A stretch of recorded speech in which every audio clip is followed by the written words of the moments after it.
Oh, dang. Maybe they have different testing holds for it. I mean, come on, it shouldn't take that forever to sound off the siren.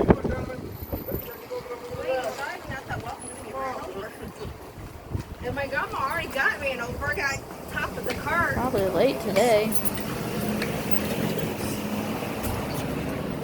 Thank you.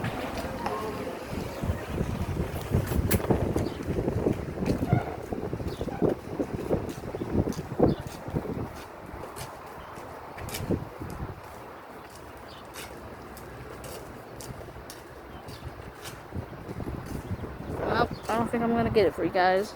Sorry. I mean, that's strange. I mean, it's Tornado Awareness Month.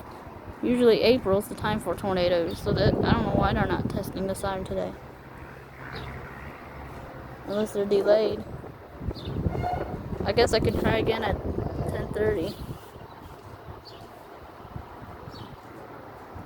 Because usually it's 10 o'clock every day at every Tuesday at each month.